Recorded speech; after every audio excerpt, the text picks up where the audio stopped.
listening to what D'Amico said, listening to what he said, watching him on the field, watching him take handoffs, on Wednesday, I'm saying to myself, okay, so I'm not saying I don't still have the concerns, and I'm not saying that that's still not, but where I was 50-50, now after hearing him talk and laying eyes on him, I'm more on the 70% side now, right? So I'm Yeah. 70% bought in, but I'm still 30% over here like, but I still have to see it, because once you start having those type of injuries and you have them in consecutive years like that, it's a cause for concern, especially for, an older person. But I will say that, and I've always said that, hey man, I'm not here to say he's not going to be any good, and I'm definitely going to give him the benefit of the doubt.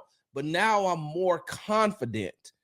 I'm more confident in saying, yeah, I think that this young man still has something. All right. So another thing that I want people to think about with this whole Nick Chubb conversation, and this can even apply to the Dameon Pierce thing, because where we sit right now, minicamp just ended, right? And we don't know. We haven't got the training camp yet. We don't know how the depth chart gonna shake out. We don't know who's gonna make the team. Like, that's the interesting part about it.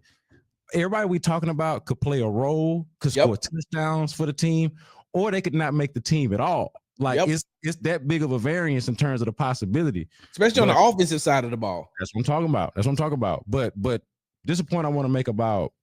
I'm gonna use this term. I want to make a point about recalibration.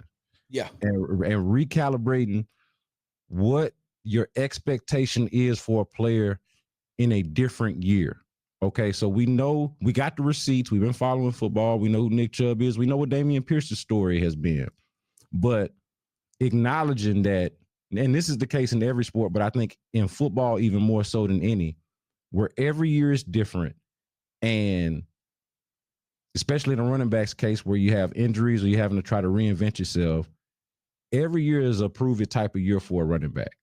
Mm-hmm. And I could totally see, and this is the optimism part, where you just sort of recalibrate the roles of, whereas Nick Chubb used to be number one back, had that 1-2 punch with Kareem Hunt, but it was clear Nick Chubb was that guy, and Kareem Hunt was just a hell of a guy to have as the second guy. Like, that was a nice little run they had. Okay, we're not talking about that Nick Chubb no more. Them days, and no disrespect to Nick Chubb, them days likely over with.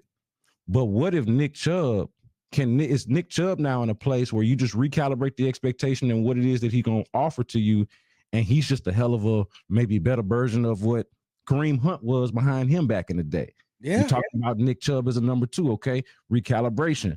Same thing with Dameon Pierce.